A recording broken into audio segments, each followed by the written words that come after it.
بہت سارے لوگوں نے جلالی صاحب کو مناظرے کے چیلنج دیے ہیں، لیکن ان کی طرف سے شکایت یہ آئی کہ جلالی صاحب خود کیوں میدان میں نہیں آتے.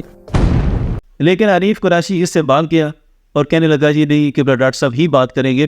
تو وہ ہم نے طے کر لیا کہ قبلہ ڈاکٹر صاحب سے بات ہوگی تو صرف اور صرف عرفان شاہ ہوگی. صاحب نے حسین الدین شاہ صاحب کی بات کی تو ان کے حوالے سے بھی کوئی تحفظات ہیں؟ نہیں، تحفظات تو ہمیں ہیں، یہی تو ہم نے دعوت دی تھی کہ جناب آئیں، ہمیں جو تحفظات ہیں وہ آپ دور کر دیں، آپ کو جو تحفظات ہیں ہم دور کر دیں. تو ایک نیا نظریہ پیش کر دیا کہ طویل صحبت ہونی چاہیے صحابی ہونے کے لیے. ویس ربانی کے ساتھ جو اس نے پوڈ کاسٹ کی تھی اس میں اس نے کہا تھا کہ صحابی ہوتا کون ہے، یہ تو دیکھنا پڑے گا نا. جن کو رضی اللہ تعالیٰ نے کہتے رہے قیامت کے دن پتہ چلے گا ان کے ساتھ بنتا کیا. اچھا، لیکن وہ نام لیتا اہل سنت کا اور بلاتا سب رافضیوں کا.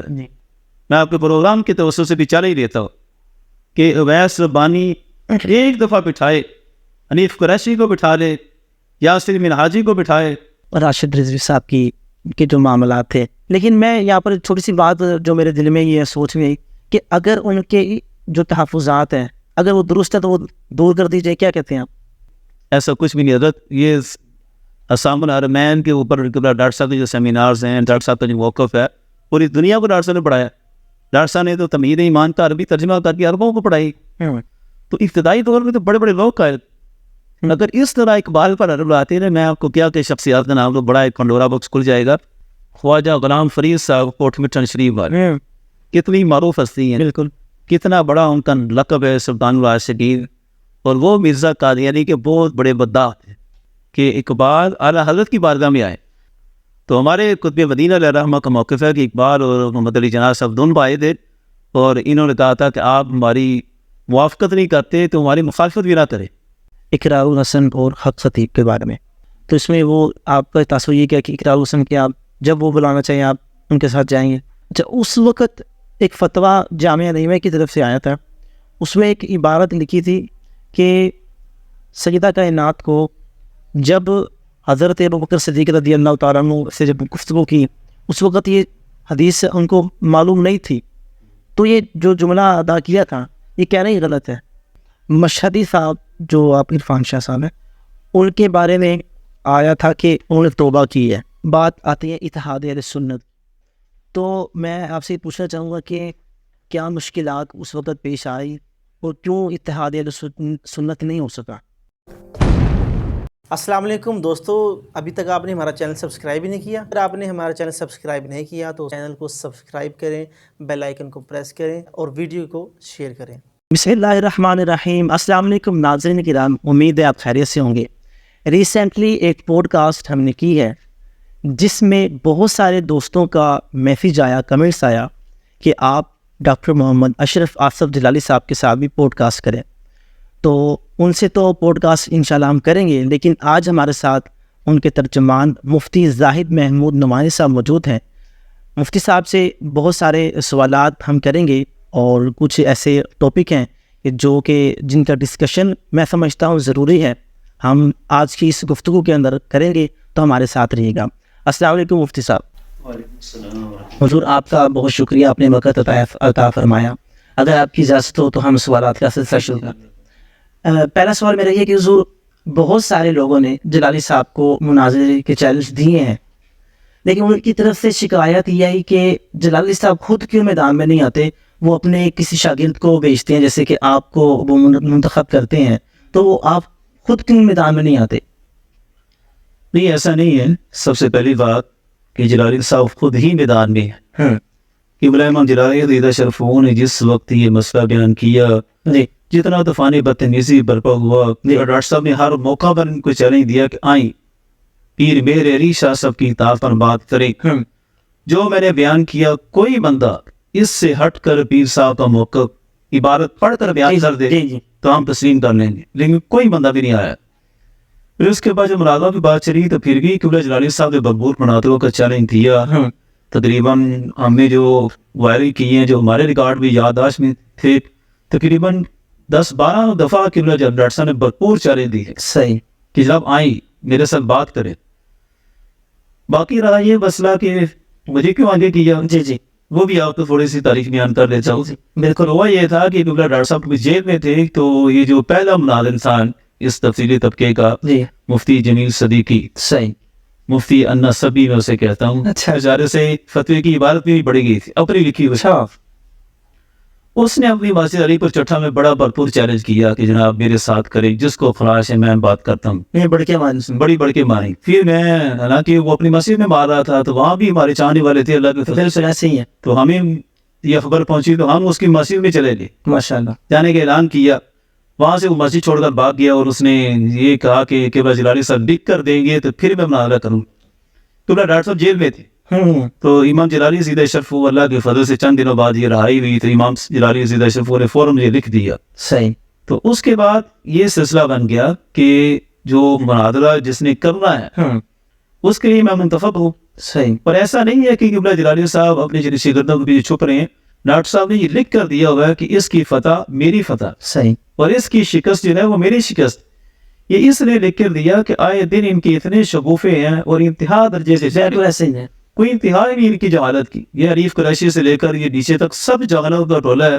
آئے دن کبھی کوئی اٹھ جاتا کبھی ایسے ہی ہے. کوئی بھی آتا ہے نا اس کے لیے ہم حاضر. باقی ان سارے فتنے کے جو گرو ہے وہ عرفان شاہ ہے. اس کے بارے میں ہم نے کہا ہے کہ اگر سب سے بڑا ان کا گرو آتا ہے اس کے لیے قبلہ ڈاکٹر صاحب تیار ہیں مناظرے کے لیے. تو ڈاکٹر صاحب خود بھی تیار ہیں اور ان کے شاگرد بھی تیار ہیں. دونوں جیتے ہیں. ایسا نہیں ہے کہ ڈاکٹر صاحب نہیں ہے شاگرد ہیں. بالکل. ہاں بڑا آئے گا تو اس کے لیے ہمارے بھی بڑے ہو، کوئی چھوٹا آئے گا تو اس کے لیے ہمارے چھوٹے ہم چھوٹے ہیں تو انشاءاللہ کریں گے ان سے. جلالی صاحب کے اگر دشمنوں میں دیکھا جائے تو کثیر تعداد ہے تو ہم 1 بائی 1 کرتے ہیں. مفتی حنیف قریشی نے بھی کوئی ڈیٹ دی تھی پچھلے دنوں تو وہ کیا سین تھا؟ دیکھیں مفتی حنیف قریشی کی ڈیٹ جو تھی وہ تو اصل میرے بیان پر تھی. اچھا. اصل میں تو ہم نے ڈیٹ دی تھی 26 دسمبر کو اور امام جلالی سیدہ اشرف تو ہسپتال میں تھے. کل ڈاکٹر صاحب کو تو ان چیزوں کی خبر بھی نہیں تھی. صحیح. جن حالات سے وہ گزر رہے تھے تو وہ میں نے ہی ڈیٹ دی تھی اس کو اور بڑے اس کے جو اپنا ہی اس کا کردار تھا اس کے مطابق دی تھی کہ آپ گئے ہیں بڑی اچھی بات ہے، ایک دفعہ ادھر بھی آئیں اور مسئلہ ہمیشہ کے لیے حل ہو جائے. بالکل. لیکن اس پہ اس نے انتہا کی بزدلی دکھائی اور داد میں نہیں آؤں گا. حالانکہ اس کا کام بنتا تھا کہ مجھ سے بات کرے. ہاں جی. کیونکہ دیکھیں مرزا جیل میں ہے وہ تو کیسے ہے نا کہ جناب وہ مفتی مجیب الرحمان ایسے ہی لکھ کر دے دے تو میں پکا بالکل ایسا مناظرہ کروں گا. یا تو امام جلالی سیدہ اشرف نے لکھ کر دے دی کہ کوئی زائد غمانی کو شکست دے دے وہ میری ہی شکست ہے. صحیح بات ہے. اتنی واضح بات لکھ کر دے دی. اور اصول ہے کہ الوکیل کا اسیل ہوتا ہے. بالکل. تو وکیل ہوں تو کل اسیل ہی ہوں. صحیح بات ہے. لیکن عریف قریشی اس سے بھاگ گیا اور کہنے لگا جی نہیں قبلہ ڈاکٹر صاحب ہی بات کریں گے. تو وہ ہم نے طے کر لیا کہ قبلہ ڈاکٹر صاحب سے بات ہوگی تو صرف اور صرف عرفان شاہ بھی اور حنیف قریشی سے بھی ہو سکتی ہے. وہ بھی ہم نے بات حل کی ہے. ہم نے کہا ٹھیک ہے حنیف قریشی بات کرے لیکن عرفان شاہ، حسین الدین شاہ، ریاض شاہ، عبد القادر شاہ ٹچ پارٹی یہ سارے لوگ اس کے لکھ کر دیں تاکہ مسئلہ کسی نتیجے پر پہنچ سکے. اس طرح تو سارے زندگی ان کے بوکوں کو ہاں جی پھر بھگتتے رہیں گے، یہ تو ختم نہیں ہوگا. انجینئر کا بھی یہی شکر ہے کہ آپ کسی کو لکھوا کے لائن تب ہم مانوں گا تو وہ بھی کیسے کہ تو سمجھے کہ وہ اس نے تو کرنا ہی نہیں نا. وہ تو انتہا درجے بھاگنے کے راستے کرتا ہے. اس کی ساری کہانی جو ہے نا وہ پروپیگنڈے پر ہے. وہ جو بشیر کی کہانی ہے نا اس کی بھی یہ سیم کہانی ہے. یہ دلیل کی بنیاد پر میدان میں آنا ہی نہیں، بس پروپیگنڈا ہے. کرتے جاؤ جتنا ہو سکتا ہے کرتے شور مچاتے جاؤ. باقی اس نے کبھی میدان میں آنا ہی نہیں. حالانکہ وہ تو اعتراف کر چکا ہے کہ بریلوی مسئلے کی جو ترجمانی ہے وہ بار بار کہہ رہا ہے ایسے ہی ہے. لیکن جب کہتے ہیں کہ آؤ پھر بھاگ جاتا ہے. تو یہ شتر مرد ہے، نہ شتر ہے نہ مرد ہے درمیان میں. اچھا آپ نے حسین الدین شاہ صاحب کی بات کی تو ان کے حوالے سے بھی کوئی تحفظات ہیں؟ نہیں تحفظات تو ہمیں ہیں. یہی تو ہمیں دعوت دی تھی کہ جناب آئیں ہمیں جو تحفظات ہیں وہ آپ دور کر دیں، آپ کو جو تحفظات ہیں ہم دور کر دیں. میں نے جو حنیف قریشی کو جانی دیا تھا وہ میری ابتدائی پوڈ کاسٹ جو بھی سننے والے سنے میں نے بڑے مہذب انداز سے کہا تھا حنیف قریشی صاحب آپ بیٹھی. ایک وقت تھا کہ ہمارے درمیان اتنی دوریاں بھی نہیں تھی. آپ بیٹھے آپ مجھے مطمئن کریں گے میں آپ کے دست بوسی کر کے آپ کو رخصت کروں گا. اور ہم بھی اگر کوئی کمی ہے عقیدہ اہل سنت کے لحاظ سے کوئی موقف غلط بیان ہوا تو آپ ہمیں ثابت کر دیں. بے شک اس بحث کو ختم کرتے ہیں اور جو اہل سنت کے جو دشمن ہیں جو مسلک رضا کے دشمن ہیں ان کے خلاف اپنی ہم توانائیاں صرف کرتے ہیں. بالکل. لیکن حنیف قریشی کو پتہ ہے کہ ہم غلط ہیں. حسین الدین شاہ ہو یا دیگر ہوں ان سب سے تحفظات ہیں افضلیت کے مسئلے میں، عدالت صحابہ کے مسئلے میں. دیکھیں وہ جب بیان کرتے ہیں کہتے ہیں جی ہمارے عقیدے تو بالکل واضح ہیں. ہاں جی وہ بات تھی جہاں تک وہ بیان کرتے ہیں. حنیف قریشی آئے تو توبہ بھی کر لیتا ہے. جی بالکل ایسے ہی. اب عام بندہ ان کی باتوں کو تو سنتا ہے لیکن جب ان سے پوچھا جاتا ہے کہ جو عقیدہ تحاوی میں جو بیان کیا گیا کہ نبغض من یبغضهم وبغیر الخیر یذکرهم، کہ ٹھیک ہے آپ اظہار کریں اپنے عقیدے کا اچھا کریں، لیکن جو آپ کے اہل سنت کے عقیدے کے خلاف ہے، جی جو صحابہ سے بغض رکھتا ہے، جس نے صحابہ کو گالیاں دی، جس نے اہل سنت کے خلاف بہت زیادہ انتشار پھیلایا، ہاں جی اس کے بارے میں رائے قائم کریں، بالکل آتے نہیں، کہتے نہیں وہ تو محدث سے بہت بڑے، اچھا یعنی وہ فتنے کا بانی ہے محدث ہزاروی، اس نے حضرت معاویہ رضی اللہ تعالیٰ کے خلاف فتنے کی بنیاد رکھی تھی، اس کو آج بھی یہ محدث ہزاروی مانتے کہ بہت بڑا شیخ صاحب، بہت کیا نام اگر آپ نے پورا محمود شاہ ہزاروی، صحیح یہ وہی تھا کہ جس کے بیٹے کے ساتھ 99 میں عرفان شاہ نے مناظرہ بھی صحیح صحیح صحیح نام جی جی ہاں جی بالکل پر، اور یہ طریق کارنیہ دیکھی کہ وہی عرفان شاہ بالکل ایسے ہی آج اسی محمود شاہ ہزاروی کے دربار پہ جا کے اسی اپنے ہارے ہوئے مناظر کے ہاتھ سے خلافت لے آئے. حالانکہ اس مناظرے کے اندر انہوں نے ان کے والد صاحب کو بھی بہت وہ کیا. وہ کہا تھا اس کو والد کو جہنمی کہا تھا کہ تو کہتا ہے کہ میں تیرے والد کی تحقیق ہے کہ صحابہ کرام جہنمی تھے، معلوم تھا تیرا باپ جہنمی ہو. بالکل ایسا والد یہ کہتا تھا. تو اب اسی جہنمی باپ کی قبر پر جس کو فارش علی جہنمی ڈکلیئر، ہاں جی ایسے ہی ہے بالکل. اس کی قبر پر کھڑے ہو کر کہا کہ اس کا فیض جو ہے قیامت جاری رہے، وہ قیامت کے بعد بھی جاری رہے. تو ظلم کی انتہا نہیں ہے، کوئی پوچھنے والا نہیں ہے ان کو. یہ ہم نے کہا تھا کہ حنیف قریشی آئے میدان میں، ہم آپ سے پوچھتے ہیں کہ یہ سب کیا ہے، لیکن حقیقت یہ ہے کہ سارے طبقے کو مکمل طور پر ادراک ہے کہ ہم 100% جھوٹ. ایسے ہے بالکل. لیکن اب کیا کریں، اب وہ ابو جہل کو جب ادراک ہو چکا تھا تو ہم جھوٹے ہیں، نہ تو قرآن کی مثل ایک صورت بنا سکتے ہیں، نہ عبارہ کھاتا ہے، لیکن اپنی قوم کو پروپیگنڈا شور اور اس ذریعے سے کسی طرح سے اپنی گردی رکھیں اور ہر طرح کی فتنہ فساد میں جاری رکھیں. تو یہی ہے کہ بریسی ہے. جیسے مفتی حنیف قریشی کے بعد بات کریں تو انجینئر مرزا کی، اس نے بھی شاید کوئی چیلنج دیا تھا، ڈاکٹر صاحب کی طرف سے بھی کوئی پیغام گیا تھا، اس طرح بات چلی تھی. اس میں وہ ایک پوڈ کاسٹ کرنے والے بھائی آئے تھے، انہوں نے کہا تھا انجینئر صاحب چیلنج دیں گے تو ڈاکٹر صاحب کو پوسٹ کریں گے. ہم نے کہا بالکل، انجینئر بولے تو صحیح، ہر حال میں قبول کریں گے. باقی حنیف قریشی کا جو چیلنج تھا وہ تو میں نے پہلا سوال یہ اٹھایا تھا کہ حنیف قریشی اور انجینئر یہ آپس میں واضح کریں گے ان میں فرق کیا ہے. میرا تو بنیادی نقطہ حنیف قریشی سے یہ ہے، بغض صحابہ میں حنیف قریشی کا بھی وہی موقف ہے جو انجینئر کا. باقی رہی بات یہ انجینئر حضرت خواجہ غریب نواز رحمہ کا بڑا غصہ ہے اور یہ کہا کھولے چلا گئے، بالکل وہ تو ہے. لیکن میں بار بار حنیف قریشی سے کہتا ہوں کہ کروڑوں بھی بری ہوں جی ایک صحابی کے مقام یہ تو نہیں ہو سکتے. بالکل ایسے ہی ہے. بھائی تو خود صحابی کا غصاف ہے اور ایک نہیں، ان کی جو پالیسی ہے ابھی کتابی اس پر لکھ رہے ہیں، میرے پاس سارا ریکارڈ ہے، وقتاً فوقتاً میں وہ سارا شیئر کروں گا کہ ان کے اندر ہے کیا. کب تک یہ شمشیر اعلیٰ حضرت کی جعلی چھتری کے نیچے چھپ کر سوالات کرتے رہیں گے. اصل یہ ہے کہ فتح مکہ کے بعد کسی کی بھی صحابی کے قائل ہی نہیں ہے.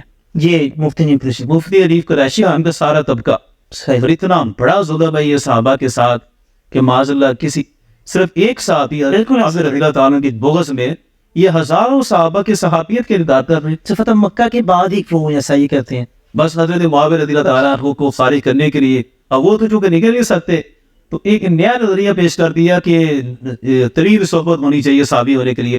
ویسبانی کے ساتھ جو اس نے پوڈ کاسٹ کی تھی اس میں اس نے کہا تھا کہ صحابی ہوتا کون ہے یہ تو دیکھنا پڑے گا نا.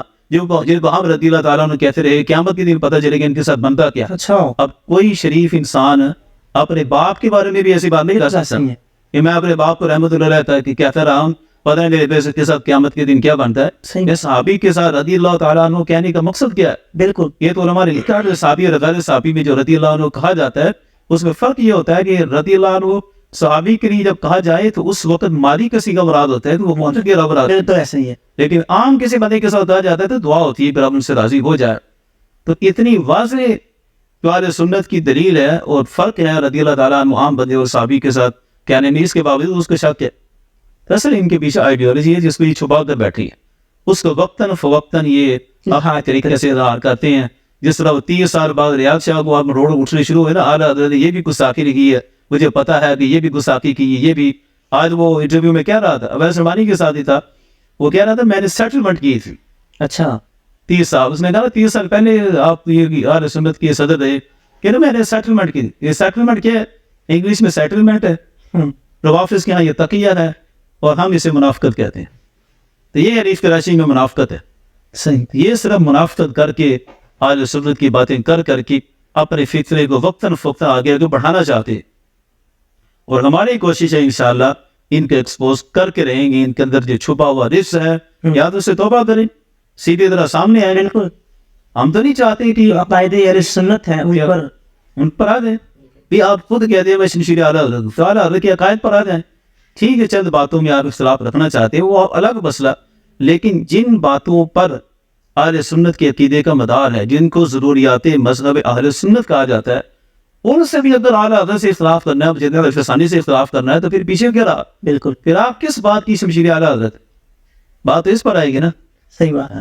یہ بس آپ نے 26 نومبر کی بھی تھوڑی بات کی، تو یہاں پر 26 نومبر کے حوالے سے کچھ لوگ یہ بھی کہہ رہے تھے کہ یار چلو ایک فتنے کو تو وہ مطلب کہ وہ ہار ہوگی، تو آپ اس کا ساتھ دیتے ہیں حنیف قریشی کا. دیکھیں یار، بندے کی اپنی اپنی سوچ ہے. میں نے کئی دفعہ اس بات کا اظہار کیا کہ ہماری تحریک جو ہے وہ صرف اینٹی مرزا نہیں، ہماری تحریک جو ہے وہ احیاء عقیدہ اہل سنت ہے. صحیح. اگر تو صرف اینٹی مرزا ورک ہے تو ٹھیک ہے وہ کریں، لیکن ایک فتنہ دمانے کے ساتھ 10 فتنے اگر کھڑے ہونے ہیں تو اس سے پھر کیا فائدہ؟ بھگوان نے کہا دی ہاتھ سے دے کر اگر آزاد و ملت ہے ایسی تجارت میں مسلمان کا خسارہ. بالکل. تو اگر حنیف قریشی صاحب خواجہ غریب نواز علیہ رحمہ کی عزت و نفوذ کے لیے تو جا کر کہتے ہیں کہ میں نے پہرا دے دیا، اور ادھر فتح مکہ سے لے کر تو ایک بھی صحابی کی عظمت پر اگر حرف آئے تو بہت بڑی بات ہے. ادھر تو ہزاروں صحابہ کی عظمت پر حرف ہے، تو لہذا ادھر یہ پہرا ضروری ہے. تو ہم نے تو پہلے بھی کہا کہ ہم صرف اینٹی مرزا ورد پر نہیں کریں گے، ہم جو عقیدہ اہل سنت پر ہے، احیاء سنت کے لیے جو کام کر رہا ہے ہم اس کی سپورٹ کریں گے. صحیح. اس طرح تو کوئی بھی آئے دن کوئی نہ کوئی جاتا ہے. جی بالکل. ہمارے نزدیک تو کوئی فرق نہیں، حنیف قریشی ہو کوئی اور ہو، جس نے عقیدہ اپنا بگاڑ لیا وہ سب برابر ہیں. آپ نے اویس ربانی کی بات کی، میں چاہوں گا اس کی پرسنالٹی کو ڈسکس کیا جائے. آپ کس نظر سے دیکھتے ہیں اس کی شخصیت کو؟ دیکھیں وہ شروع میں تو بطور صحافی آیا، اور جس وقت وہ کیا تھا حنیف قریشی کے ساتھ جیل میں، تو میں نے جو بیان دیا تھا میں نے اویس ربانی کو بھی مخاطب کیا تھا کہ آپ ہمیں بنائیں اور اپنے پروگرام میں دونوں کا موقف لیں. آپ نے حنیف قریشی کو بلا کر اور ہمیں بہت زیادہ گالی دلوائی، ہمارا بھی موقف ہے. اویس ربانی نے ویڈیو بیان دیا، باقاعدہ مجھے مخاطب کر کے زاہد نعمانی کا نام لے کر کہا کہ 7 دن کا ٹائم ہے، آپ مجھے موقف دیں، ہم آپ کا بھی موقف لیں گے، ان کا بھی موقف لیں گے اور اس مسئلے کا حل کریں گے. میں نے 7 دن کے اندر ہی اس کا جواب دیا. میں نے کہا میری طرف سے بھی 7 دن کا ٹائم ہے، آپ وقت طے کریں، لیکن اس طرح نہ کریں کہ ادھر سے موقف لیں گے پھر ادھر سے. اس طرح تو میں نے کہا ہم 3 سال سے کر ہی رہے ہیں، اپنا موقف ہم دے رہے ہیں، ان کا موقف بھی آ ہی رہا ہے. وہ تو آتا ہی نہیں ہے، جن باتوں کا جواب ان سے وہ بھاگ جاتا ہے، یہ تو اس کی پرانی روایت ہے. میں نے کہا اس طرح نہیں، آپ اس کو ساتھ بٹھائیں، جس طرح آپ کا پروگرام چلتا ہے، میں مولانا میں آپ کتنوں کو بٹھاتی ہیں. جی بالکل. ایک دفعہ میں نے کہا مجھے سامنے بٹھائیں اس کے، پھر دیکھوں گا اس کا کٹا چٹھا نکلتا کیسے ہے. میں کہ اس میں ہمت ہے تو میرے ساتھ بیٹھے سے، لیکن نہیں ہمت. اویس ربانی کو میں سمجھتا ہوں کس نے یہ عہدہ دیا یا منصب دیا کہ وہ بلائے اور مناظرہ کروائے. دیکھیں نا وہ نام لیتا ہے اہل سنت کا، اور بلاتا سب رافضیوں کا. کتنی بڑی یہ دوری پالیسی ہے کہ اب یاسین رافضی وہ منہاجی ہے، منہاجی جو ہے وہ پکا رافضی ہے، اس کی عقائد کوئی بھی اہل سنت والے نہیں ہے.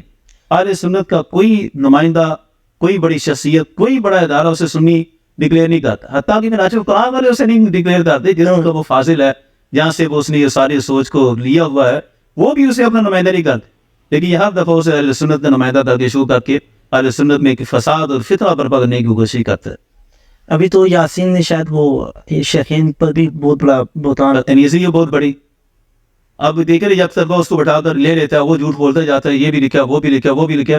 ایک دفعہ ہمارے سامنے بٹھائے صحیح، میں آپ کے پروگرام کے توسط سے بھی چل ہی دیتا ہوں کہ اویس ربانی ایک دفعہ بٹھائے، حنیف قریشی کو بٹھا لے، یاسر منہاجی کو بٹھائے، جس کو سمجھتا ہے کہ یہ اہل سنت کی ترجمانی کر رہے ہیں اور ساتھ ساتھ وہ اپنا رزق پھیلا رہے ہیں، تو ہم کہتے ہیں کہ یہ اہل سنت کی ترجمانی نہیں. ایک دفعہ بٹھائے پھر پتہ چلے گا کہ اہل سنت کی ترجمانی کون کر رہا ہے. یہ صرف فتنہ ہی فتنہ ہے. ان کو سے اس میں باتیں ہیں راشد رضوی صاحب کی کے جو معاملات تھے، بیسک اختلافات وہ تو سوشل میڈیا پر موجود ہیں. لیکن میں یہاں پر چھوٹی سی بات جو میرے دل میں یہ سوچ میں آئی کہ اگر ان کے جو تحفظات ہیں اگر وہ درست ہے تو وہ دور کر دیجیے. کیا کہتے ہیں آپ؟ خوش طرح باشد کے سر دل بڑا گفتہ یہ در حدیث دیگرا. بہتر یہی ہے کہ ان باتوں کو اب ہم دبائی رہنے دیں. باقی جو ان کے تحفظات ہیں وہ جو انہوں نے پیش کیے ہیں ابھی تک 2 تحفظین انہوں نے پیش کیے اپنے, وہ اگر گہرائی کی نظر سے دیکھیں تو قبلہ جلالی صاحب پر ہیں ہی صحیح. وہ تو پوری اہل سنت پر ہے. جسٹس طلب شاہ الازہری کی جنازے پڑھنے کا مسئلہ, ان کے بارے میں فتویٰ نہ لگانے کا مسئلہ, اہل سنت میں سے کون سا بندہ ہے جس سے خارج ہے؟ صحیح. کون سی جو نمائندہ شخصیات ہیں, ٹھیک ہے چند ایک لوگ ان کی اس سوچ کے ساتھ متفق تو ہوں گے, لیکن بڑی بڑی جو اہل سنت کی شخصیات ہیں, مراکز ہیں اہل سنت کے, ان پر آئے نا اختلاف یہ نہیں ہے کہ ان شخصیات پر موقف نہیں دیا جاتا. اختلاف اس بات پر ہے کہ ان کا تقاضا ہے کہ ان پر جو فتویٰ نہیں لگاتا اس پر وہ شک کرتے ہیں, کہ ایمان میں شک کرتے ہیں. تو ہم نے ان سے کہا تھا کہ آپ جو کام کر رہے ہیں اچھا کام ہے, لیکن اس کی آڑ میں آپ اس طرح کی باتیں پھیلا کر اہل سنت میں ایک نئے انتشار کا در مت کھولیں. 11 منٹ کی جو گفتگو کا حوالہ دیتے ہیں اس کے والے سے, وہ 11 منٹ کی جو گفتگو تھی, اصل بات یہ ہے کہ وہ ساری باتیں چونکہ ہم کر چکے ہیں, ہم نہیں چاہتے کہ دوبارہ ان باتوں کو بار بار ہائی لائٹ کیا جائے. اصل میں وہ گفتگو ایک نجی محفل کی تھی. صحیح. پہلی بات یہ ہے جی ٹھیک ہے, اور وہ بھی ڈاکٹر صاحب کے اپنے گھر میں پنجابی میں نجی محفل تھی. وہ نشست تھی تقریباً 1.5-2 گھنٹے کی. اس میں سے 11 منٹ نکال کے انہوں نے ایک نتیجہ حاصل کر لیا کہ یہ ہے صحیح. اب جو 11 منٹ ہیں, کوئی بھی عقل مند ہے, دیکھیں ہم بھی جواب دینے کا اصول ہے کہ جس کا ہم نے کلپ کاٹا ہے نا اس کی ساری ریکارڈنگ ہم محفوظ رکھتے ہیں تاکہ کل کبھی بھی وہ یہ اعتراض اٹھا سکتے ہیں کہ اب انہوں نے کلپ کاٹا ہے تو اس کی اصل ریکارڈنگ تو ہمارے پاس ہو. ہم نے کہا تھا جناب اس 11 منٹ میں آپ اصل لے کر آئیں, اصل ان کے پاس تھی نہیں, تو وہ تو پھر ساری حافظے کی بنیاد پر تھی. تو ہم نے قبلہ جلالی صاحب سے پوچھا تھا حافظے کی بنیاد پر قبلہ جلالی صاحب کو یاد تھا, تو اس 11 منٹ میں جو اگلی گفتگو تھی جو اعتراضات اٹھ رہے تھے, اگلی گفتگو میں سارے اعتراضات کا ازالہ ہو چکا تھا. باقی اتنا ہی تھا ان کا کہ جی یہ گفتگو وہ گفتگو ہے. دیکھیں قبلہ جلالی صاحب کی 11 منٹ کی گفتگو خفیہ ریکارڈنگ وہ بھی 1.5 گھنٹے کی نشست سے ایک نتیجہ حاصل کر لیا گیا. اس کی کیا نصیحت؟ 30 سالہ خطابت کا دور ہے قبلہ جلالی صاحب کا, مسلک اہل سنت کی خدمات کا دور ہے, اور سینکڑوں کیا ہزاروں خطبات ہیں اور ہزاروں کانفرنسیں ہیں اور لاکھوں لوگوں سے قبلہ جلالی صاحب مل رہی ہیں. کوئی ایک بندہ تو آدھر بیان کرے کہ ان کے بارے میں یہ کمی ہے, ان کے خطبات سے لے کر آئے, ان کی کتابوں سے لے کر آئے, ان کی کانفرنسز سے لے کر آئے, یا جن شخصیات سے ملے ہیں ان کا وقف لے کر آئے. یہ ایسے ہی ایک خفیہ کوئی ریکارڈنگ کر کے چلا گیا, اور اس ریکارڈنگ میں بھی جو مابعد گفتگو تھی اس میں ان ساری باتوں کا ازالہ موجود تھا, وہ ساری باتیں کلیئر تھی. لیکن خیر میں مقاصد ہیں. ریکارڈنگ کب کی ہے, مطلب کتنا ٹائم ہو گیا اس ریکارڈنگ؟ تقریباً 2011 کی ہے. اچھا 10 کیا یہ تو 13 سال پرانی ریکارڈنگ. لیکن اس میں کچھ بھی نہیں تھا, ایسا کچھ بھی نہیں جن کا انہوں نے نام لیا اصحاب الحرمین کے والے سے, ایسا کچھ بھی نہیں. حضرت یہ اصحاب الحرمین کے اوپر ڈاکٹر صاحب کے جو سیمینارز ہیں, ڈاکٹر صاحب کا جو موقف ہے, پوری دنیا کو ڈاکٹر صاحب نے پڑھایا. ڈاکٹر صاحب نے تو تمہید ایمان کا عربی ترجمہ کر کے عربوں کو پڑھائی, عربوں کو اعلیٰ حضرت کا مسلک سکھانے کی کوشش کی. تو ان کے بارے میں ایسی باتیں کرنا تو استغفر اللہ بدگمانی کے سوا کچھ بھی نہیں. باقی جن کو انہوں نے نام لیا تو وہ سارے مفتیان کرام نے اصل حقائق کو دیکھ لیا تھا.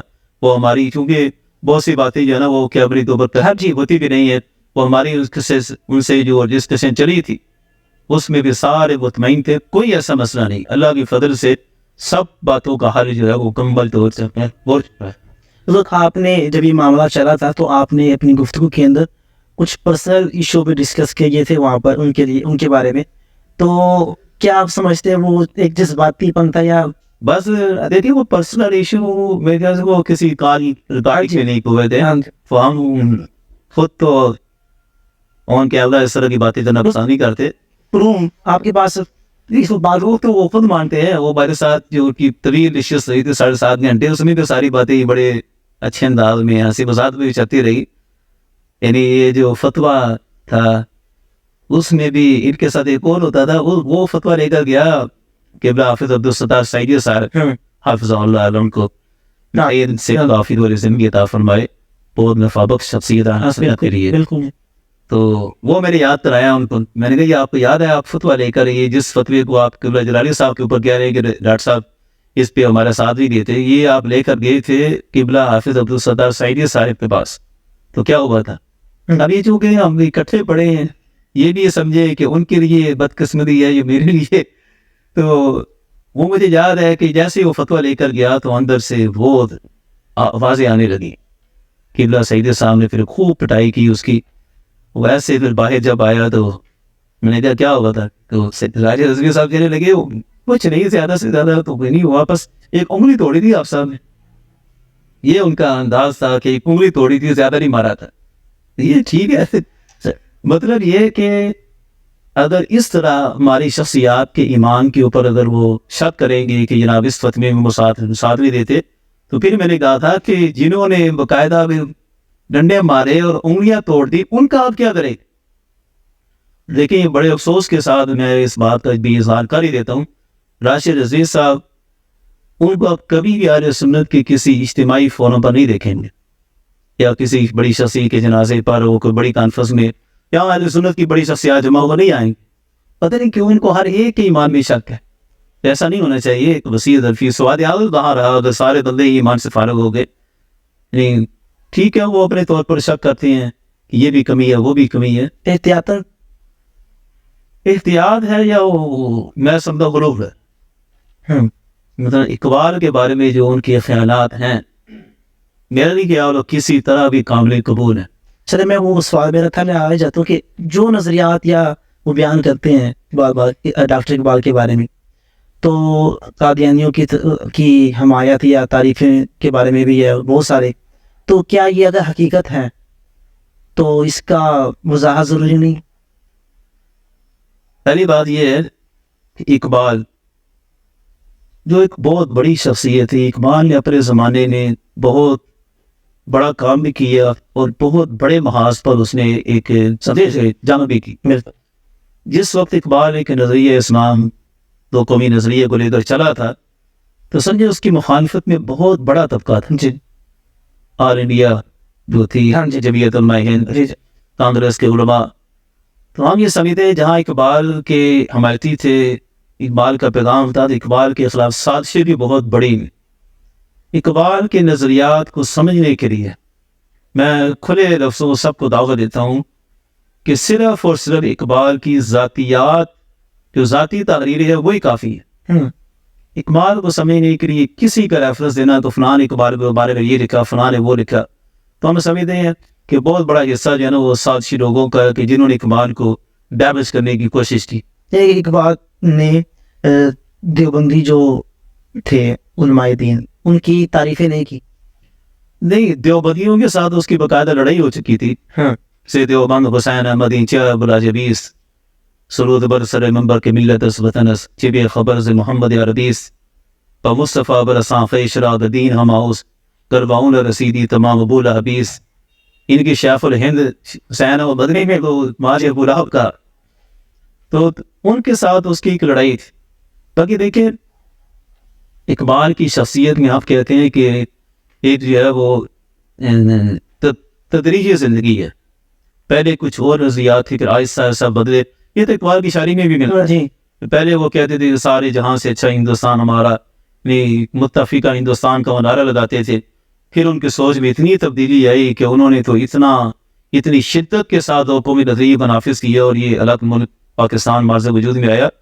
تو اس کے نظریات میں ایک تدریجی دور ہے, پہلے کچھ تھے بعد میں کچھ ہیں. باقی دیوبندیوں کے ساتھ یا دیگر لوگوں کے ساتھ جن کے معاملات تھے جن کو ادراک ہوتا گیا ان کے عقائد کا وہ پھر پیچھے ہٹتے گئے. باقی جو سب سے بڑا الزام لگایا جاتا ہے قادیانی جنریک کا, اس طرح میں آتا ہوں. دیکھیں اقبال کے کلام میں قادیانیوں کا شدید رد موجود ہے. اصل ماں پیغمبر آفرید خود اس نے پوری جلد میں لکھی کہ ہمارے زمانے ابھی اور پیغمبر بن چکا ہے, اس نے ایک نیا فتنہ پیدا کیا. کس نے امیدی کہ حجت ہے یہ فرمانے جدید ہے جہاد اس دور میں مرد مسلمہ پر حرام. تو یہ جو جہائی کے حرام ہونے کی وہ قادیانی باتیں کرتا تھا، تو بڑا اسے رد کیا. اس پر آؤ تو میں اللہ کے فضل سے کئی گھنٹے درکار ہے کہ اقبالیات میں قادیانی کا کتنا رد ہے. صحیح. تو وہی میں بتاتا ہوں کہ اقبال کو سمجھنے کے لیے صرف اقبال کی اپنی شاعری کی طرف آئیں. اقبال کے بھائی کے بارے میں جو کہا جاتا ہے کہ وہ قادیانی، جی دیکھیں اقبال کا جو خاندان تھا وہ سیالکوٹ تھا، اور سیالکوٹ سے ہی قادیانی اٹھا تھا. ادھر اسکول ٹیچر تھا.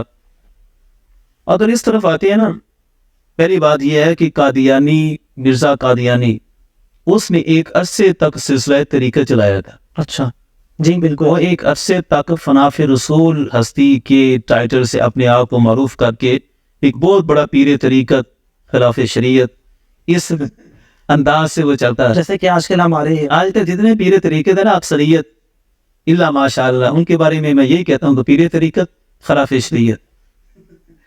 تو یہ ایسے پیر ہے. تو ایک عرصے تک اس نے یہ سلسلہ چلایا. اس دور میں بہت سے لوگ تھے جو اس کی مریدی میں آ چکے تھے اور سمجھتے تھے کہ بہت بڑا پیر طریقت ہے. تو اصل تو فناف رسول سے اس نے آگے جمپ لیا اور کہا کہ میں ہی ایسی ہستی ہوں کہ مجھے حکم ہوا ہے کہ اہل رسول کا ٹائٹل اختیار کروں. تو ابتدائی دور میں تو بڑے بڑے لوگ کا ہے. اگر اس طرح اقبال پر عرب آتے ہیں، میں آپ کو کیا کہ شخصیات کا نام تو بڑا ایک کھنڈورا بکس کھل جائے گا. حضرت خواجہ غلام فرید صاحب کوٹ مٹن شریف والے کتنی معروف ہستی ہیں، بالکل کتنا بڑا ان کا لقب ہے سلطان العاشقین. اور وہ مرزا قادیانی کے بہت بڑے بدعا ہیں. اچھا. اور بہت حد تک، حتیٰ کہ اس کا دعویٰ نبوت آ چکا تھا، اور پیر میر شاہ صاحب تو مناظرے شروع ہو چکے تھے، اور شدید شد و قد سے رد تھا. اور وہ پیر میر علی شاہ صاحب کے شدید مخالف تھے کہ مرزے کی کیوں مخالف. یہ بہت بڑا انکشاف کر رہے ہیں. پنڈورا تو صرف ملنا ہے. اگر اس طرح اقبال پر آئیں گے تو پھر تو بڑی بڑی ہستیوں کی تعلقات تھے، اور وہ بڑی دیر تک وہ اسی طرح رہے. صرف فوت ہونے سے غالباً کوئی 1-2 ماہ پہلے شیخ الجامعہ مولانا غلام محمد بوٹوی صاحب جو شیخ الجامعہ تھے، پیر میر علی شاہ صاحب بڑے مقرر افاظ تھے، وہ گئے تھے اور انہوں نے بڑے طریقے سے حضرت کو قائل کیا تھا کہ حضرت وہ دعویٰ نبوت کر چکا ہے، وہ بہت آگے بڑھ چکا ہے. آپ ہماری حقیقت کو سمجھیں کہ ہم کیا کر رہے ہیں اور کس بنیاد پر ہم اس کے مخالف ہیں. تو پھر حضور خواجہ غلام فرید صاحب کوٹ مٹن شریف والے وہ پھر قائل ہوئے، اور پھر ختم نبوت کانفرنس ہوئی، شیخ الجامعہ وہاں تشریف لے گئے. تو پھر یہ تھوڑا دور واپس آیا. یہ کہتے تھے شخصیت پرستی کے، شخصیت پرستی یہ سمجھے یا ان کو اصل معاملات سے آگاہی نہیں. جیسے آج سوشل میڈیا کے دور ادھر سے بات چلے گی کہاں سے آپ ایسے جائے گی، وہ تو مواصلات کا اتنا نظام نہیں تھا، بات کو پہنچتے پہنچتے بڑا عرصہ لگ جاتا تھا. تو یہ ایک مثال ہے. اور بھی بڑی ایسی مثالیں ہیں کہ بڑے بڑے لوگ تھے جو مرزا قادیانی کے مداح تھے. جس وقت وہ اسلام کی ترجمانی کرتا تھا، مناظرے کرتا تھا، اور ساری اس کی باتیں اسلام والی تھیں، لیکن بعد میں اس نے آگے سے آگے سٹیپ لیے، ان باتوں سے واقع نہ ہو سکے. اور یہ کہ اپنے میری قادیانی کیا آپ دیکھ رہے ابھی تک جل گئے. نبی تھا یا مسیح تھا یا مجدد تھا، ان کے اپنے عادی نظریات موجود ہے. ایسے ہی. تو جن باتوں میں بھی پہلے لوگوں نے ساتھ دیا، انہوں نے صرف ایک اس کو مجدد تک سمجھا تھا. وہ بھی اپنی غلط فہمی کی بنیاد پر ہو جاتا ہے، اس طرح بڑے بڑے لوگوں سے معاملات ہو جاتے ہیں. تو اقبال کے خاندان کے افراد ہوں یا کوئی بھی ہوں، ان کے والدین کے بارے میں بدگمانی کی گئی، ایسا نہیں ہے. وہ اتنی دیر تک ساتھ ہیں جب تک یہ اسلام کا لیبل لگا کر اور اسلام کا ایک بڑا فرقہ بن کر سامنے آیا تھا، وہ لوگ ساتھ تھے. جیسے ہی اس نے دعویٰ نبوت کیا، پھر ہمارے علماء نے تحریک شروع کی، تو اللہ کے فضل سے سارے لوگ پیچھے ہٹ چکے تھے. ہاں ایک رشتہ دار اقبال کا تھا جو قادیانی رہا، وہ شیخ اعجاز ہے، غالباً اقبال کا وہ ماموں تھا یا بچوں کا ماموں تھا، اس طرح کوئی رشتہ دار تھا. تو وہ قادیانی رہا، اس کا اقبال پر تو گئی عرف نہیں. یہ تو کسی کا بھی ہو سکتا ہے، رشتہ دار قادیانی ہو جائے تو وہ شخصیت ہی ڈیمیج ہو جائے، ایسا تو نہیں ہوتا. اس لیے قادیانی کی تعریف میں اقبال نے کوئی ایسی بات نہیں کی. صحیح. راشد عزیز صاحب کے پاس جو لٹریچر ہے، وہ ان کی کچھ خطوط ہے، وہ ہم کہتے ہیں کہ جناب اقبال کو سمجھنے کے لیے صرف اقبال کا لٹریچر اور بس. صحیح. ادھر ادھر کی باتیں لینا اور اس پر رائے قائم کرنا وہ مناسب نہیں، کیونکہ اس کی اپنی جو کہ تحریریں موجود ہیں، اپنا اس کا مواد موجود ہے. اپنے مواد کے ہوتے ہوئے ادھر ادھر کی باتیں لینے کا کوئی فائدہ نہیں. حضور راشد عزیز صاحب بہت اچھے انسان ہیں. میں آپ سے گزارش کروں کوئی ایسا محبت بڑا پیغام ان کی طرف آپ پھر پہنچائے جس سے معاملہ جو ہے وہ حل کی طرف جائے، تو آپ کیا پیغام دینا چاہیں گے؟ میں ان کو یہی پیغام دینا چاہوں گا کہ وہ اقبال کے بارے میں وہی نظریہ رکھیں جو اعلیٰ حضرت نے رکھا ہے. اندر کی بات بتاؤں، اگرچہ یہ تاریخ دان یہ بات نہیں مانتے اور شاید اس بات کو ڈینائی بھی کریں گے، اقبال اعلیٰ حضرت کی بارگاہ میں بھی گئے، اور اس کے گواہ کون ہیں؟ جی. حضرت شیخ ضیاء الدین قطب مدینہ لہرہ. اچھا. اب ہمارے یہاں تو وہ بہت بڑی مسلح بستی ہے، جی بالکل. ان کی بات کو کوئی رد کرتا ہے تو کرتا پھرے، لیکن ہم تو دل و جان سے ان پر قربان ہیں. ہم تو مانیں گے، ہم تو نہیں تصور کر سکتے کہ ہمارے قطب مدینہ بھی جھوٹ بولتے رہے. استغفر اللہ، ایسا نہیں ہے. شیخ ضیاء الدین مدنی رہنما اپنی مجلسوں میں ایسا بیان کیا کرتے تھے کہ اقبال اعلیٰ حضرت کی بارگاہ میں آئے. اور اس دور کی بات ہے کہ جس دور میں اقبال کا نظریہ جو تھا وہ کھڈ عبادت والا تھا. اقبال نظریاتی طور پر تقسیم ہند کی طرف نہیں آئے تھے. تو ہمارے قطب مدینہ علیہ رحمہ کا موقف ہے کہ اقبال اور محمد علی جناح صاحب دونوں آئے تھے، اور انہوں نے کہا تھا کہ آپ ہماری موافقت نہیں کرتے تو ہماری مخالفت بھی نہ کریں. انہوں نے یہ ریکویسٹ کی تھی، تو اعلیٰ حضرت نے فرمایا کہ میری خاموشی بھی موافقت میں چلی جائے. میں ایسا نہیں کر سکتا کہ آپ کی باتوں پر خاموش رہوں، آپ غلط سمت میں قوم کو لے جانا چاہتے ہیں. تو اس پر بھی اعلیٰ حضرت نے ان کی کلاس لگائی، علامہ اقبال کی اور قائد اعظم کی، دونوں کی کلاس لگائی اعلیٰ حضرت علیہ رحمہ نے. تو قطب مدینہ علیہ رحمہ فرماتے تھے اس کے بعد پھر اقبال کے سوئے میں تبدیلی آنی شروع ہو گئی. تو اگر اس طرح کی نظریت وہ اختیار کرتے ہیں کہ اقبال کو اگر مومن مانیں گے تو شاید فکر رضا پر پورے نہیں اترتے، اس طرح کی نظریت پر تو اعلیٰ حضرت بھی پورے اترتے. کہ کیسی نظریت ہے تو خود اعلیٰ حضرت بھی پورے نہ اتر سکیں. اس لیے واپس بڑا پیغام ان کے لیے یہی ہے کہ اس پنڈورا باکس کو زیادہ نہ ہی کھولیں. اس میں تو اہل سنت کی کوئی شخصیت نہیں بچتی. ہم نے اس بارے میں ویسے بھی ان کو جواب نہیں دیا تھا، حالانکہ ہم کسی کا بھی قرض نہیں رہنے دیتے، فوراً جواب لازمی دیتے. لیکن اقبال کو مسئلہ انہوں نے چھڑا، ہم نے جواب دینے ترک کر دیا تھا کہ چھوڑیں ان باتوں کو، اس میں مخاطب ہم تو ہے نہیں. اس کے مخاطب تو وہ ہے کہ جن کے ہر تقریر میں 20 اشعار ہوتے تھے. مولانا خالد حسین عزیزی صاحب رحمۃ اللہ علیہ، اور بھی پوری اہل سنت ہے. کون سا طبقہ ہے جو بچے گا جن کے ساتھ ان کی بڑی دوستی ہے؟ ان کے جو ہفتہ وار رسالے آتے ہیں ان میں بھی میں دکھا سکتا ہوں کہ جلالی صاحب کی تو پوری زندگی کے چند انہوں نے بیان ایک دو لیے کہ اقبال کی تعریف کی ہے. بھائی ان کے اپنے رسالوں میں کتنے اشعار موجود ہیں، ایک رسالے میں 4 شعر موجود ہیں. تو کلندر لاہوری کہتے ہیں فادر رضی سنگھ جی، ہاں جی بالکل، ان کا اپنا ذوق تھا. وہ بھی ایک بڑی داستان ہے، وہ پھر رہنے دیں. اچھا. ہاں جی، یہ ادھر بھی گئے تھے اقبال کے تحفظات لے کر خادم رضی صاحب کے پاس.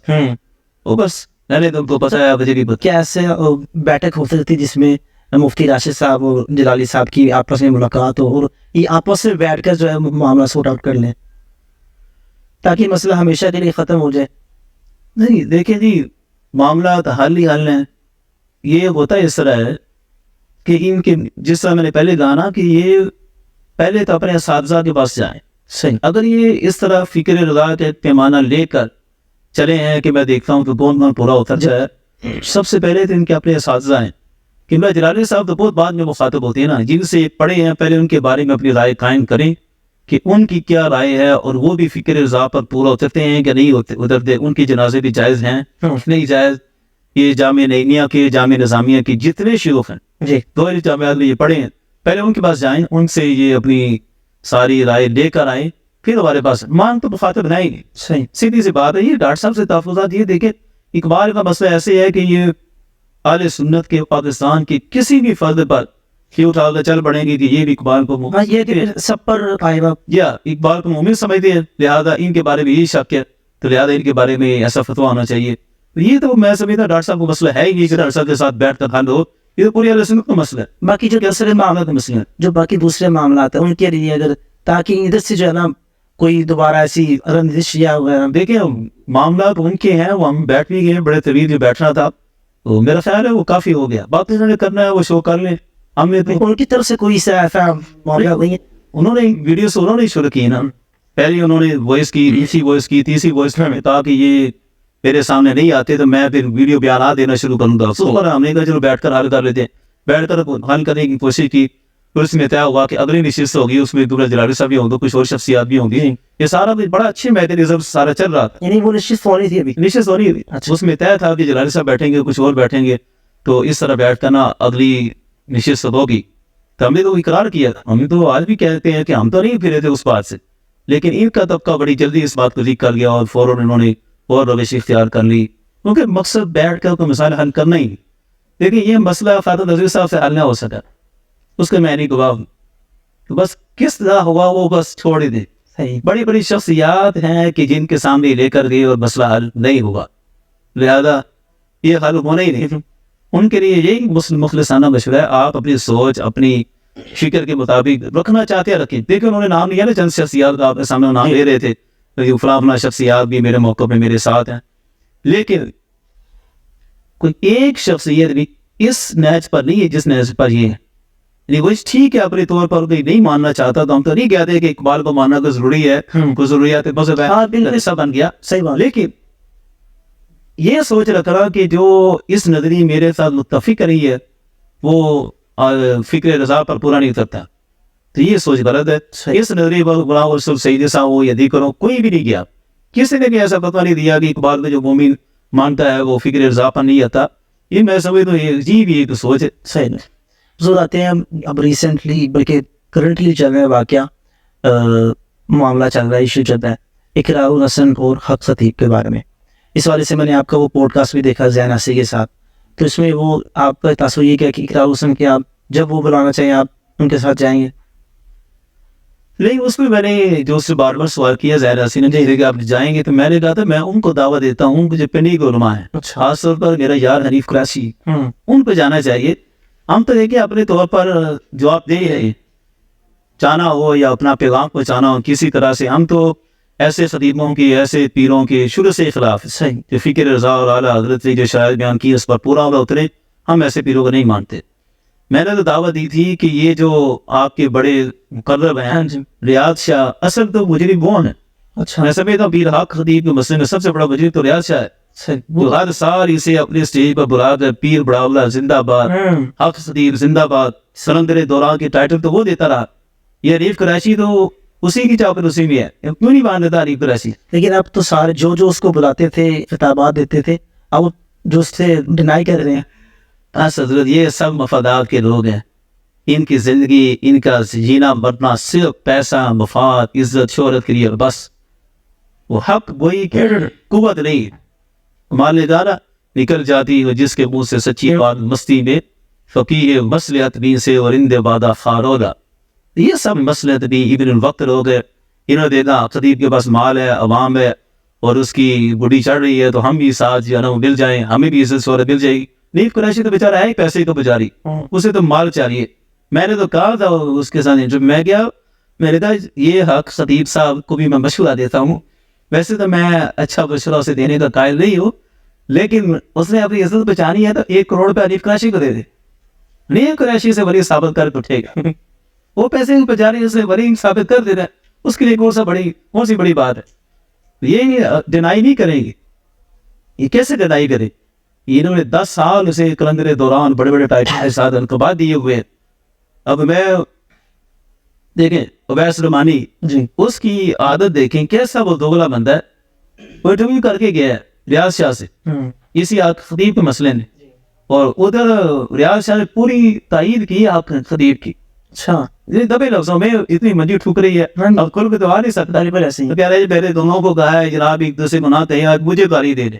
پھر یہ کو جواب ہے یہ ریاض شاہ کو بات کرنے والی کہ آپ ایک دوسرے کو نہ کہیں, مجھے کہہ رہے جو کہنا ہے. اقرار اس نے جو اسٹینڈ لیا ہے اس نے تو ایکسپوز کیا ہے کہ یہ فراڈ ہے.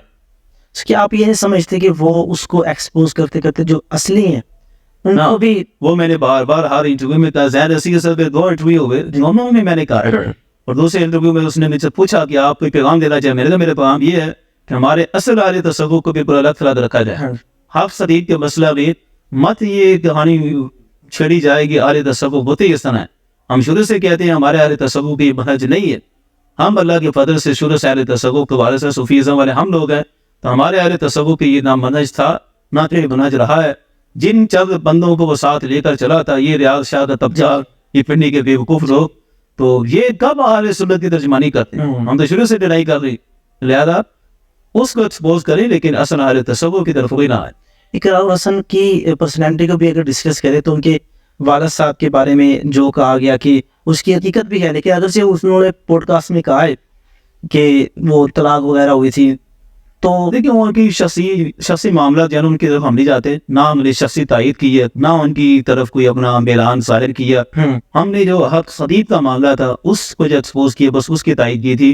اور اسی وجہ سے بار بار مجھ سے پوچھ پہ رہا تھا کہ آپ ساتھ جائیں گے. ہم نے کہا ساتھ ہم نے کیوں جانا ہے، ہمارا ایک اپنا منہج ہے اور ایک منہج کے مطابق ہم ہر باطل طرح کر رہے ہیں، آئندہ بھی کریں گے انشاءاللہ، وہ کرتے رہیں گے. لیکن کسی کی شخصیت سے نہ ہم متاثر ہیں، نہ اس کی طرف ہم میل رکھتے. بالکل ضرور باتیں ایک بہت بڑا مسئلہ بنا تھا جس کی وجہ سے جلالی صاحب جیل بھی گئی، وہ آپ جانتے ہیں.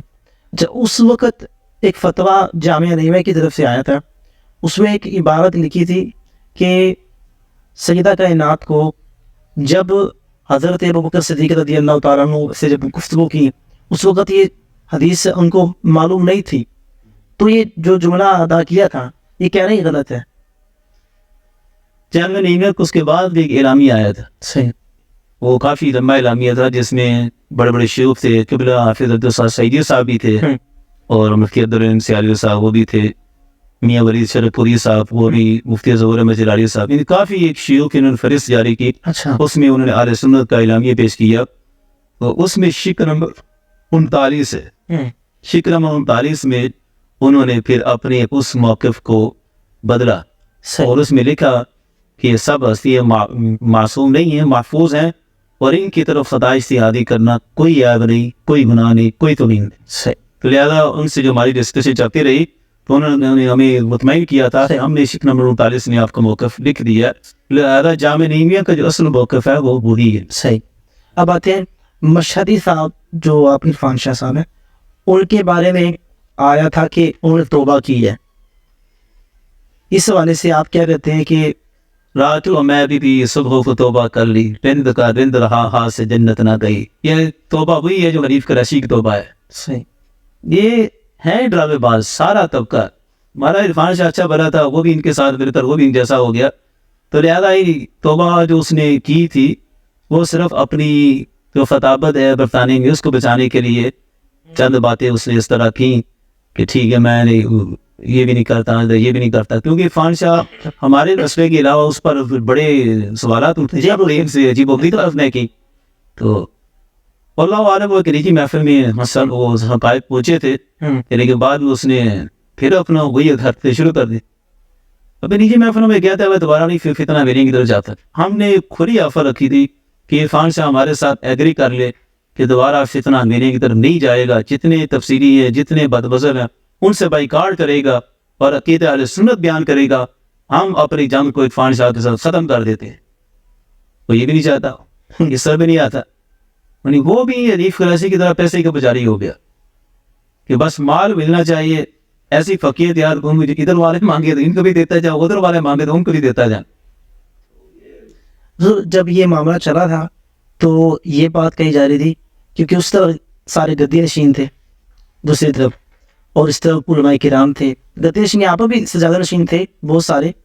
یہ کہا جاتا ہے مولوی ایک طرف ہو گئے ہیں اور جتنے پیر تھے وہ ایک طرف ہو گیا، ٹھیک ہے، اور وہ سیدہ کائنات کی حکومت کے لیے جو وہ کھڑے ہیں.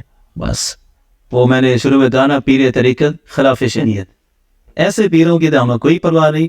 میراث میں آئی رہی مسند رشاد صحابوں کے تصرف میں اوقابوں کا نشیمن. یہ کیا چیز ہے؟ یہ علی پور سیدہ والے پیر صاحب جی سب سے زیادہ کھڑے تھے، یہ اپنے والد صاحب کی روایت کو پڑھ لیتے. اور وہ جو منور شاہ جماعتی وہ جو ہیلی کاپٹر والی سرکار ہے، پورا مینار پاکستان جیسا ہی معاملہ لے کر آ جاتا ہے، وہ اپنے والد کو ہی پڑھ لیتا کہ اس کے والد نے فکر ریلیہ محمود شاہ ہزاروی کے بارے میں کیا کچھ لکھا ہوا ہے، تو اسے کچھ حیات تھی.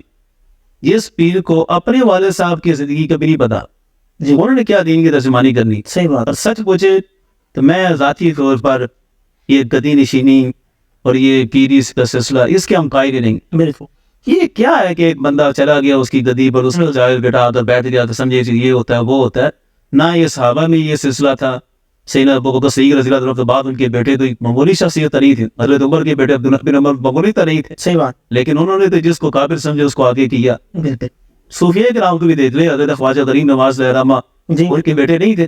آج اجمیر کی بسی اینٹ ٹوٹے تو 10 ایسے مرشین نکلتے ہیں. بالکل. ان کے اپنے بیٹے کا کوئی نام مجھے نہیں بتا دے، کوئی چشتی بیان کرے کہ ان کے بیٹے کا کیا نام تھا. خواجہ غریب نواز کے بعد کون سی ہستی تھی؟ سب مانتے حضرت خواجہ قطب الدین مختار کاکی، ایسی بات کون تھے؟ حضرت بابا فرید صاحب، ان کے بعد کون تھے؟ حضرت خواجہ نظام الدین اولیاء، ان کے آگے کون تھے؟ حضرت خواجہ نصیر الدین چراغ دہلوی۔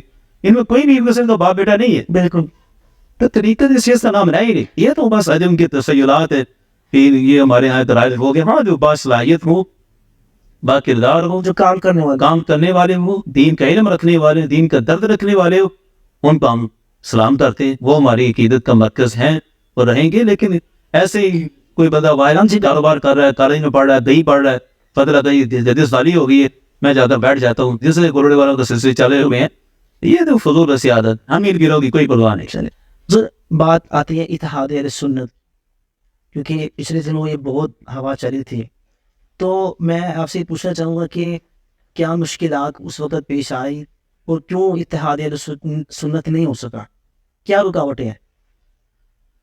دیکھیے اتحاد اہل سنت ہم بھی بچپن سے سنتے آئے۔ قبلہ جلالی صاحب ایک دن نجی محفل میں ہمیں بیان کر رہے تھے کہ ہم چھوٹے تھے تو اس وقت یہ سن رہے تھے اور ہم بھی اب بوڑھے ہو گئے یہ سنتے سنتے۔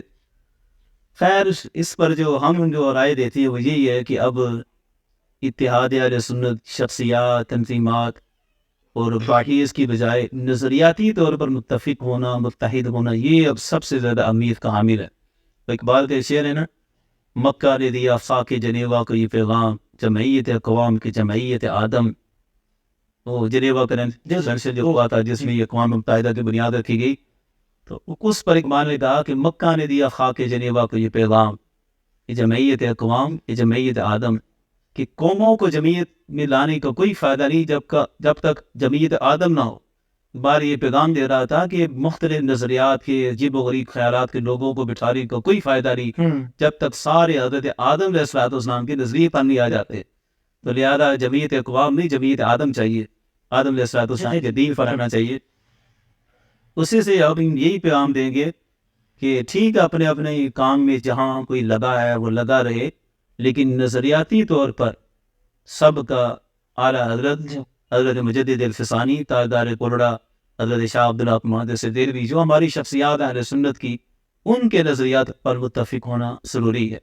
فی زمانہ یہی بڑی خرابی ہے کہ اتحاد تو کر رہے ہیں لیکن ان سے کہ جو اہل سنت ہی نہیں ہیں، جو اہل سنت کے نظریے سے ہٹے ہوئے ہیں، تو ہم تو ان سب کو یہ دعوت دیں گے کہ سب سے پہلے عقیدہ اہل سنت کو جانا۔ بالکل ابھی حنیف کراچی اور یہ ٹھنڈی کا طبقہ، محمود شہزاد کی جو فرقہ ہے، اب یہ 30-40 سال سے اہل سنت کا لیول ادا کر گھسے ہوئے، کسی شمشیری اعلیٰ حضرت کا ٹائٹل اختیار کیا، کوئی جناب جماعت اہل سنت کا صدر بنا، کوئی ٹھیک بالکل عرض کے نہیں بنا، اور ان سے عقیدہ پوچھیں تو کسی کی بھی نظریے اعلیٰ حضرت کے ساتھ متفق نہیں۔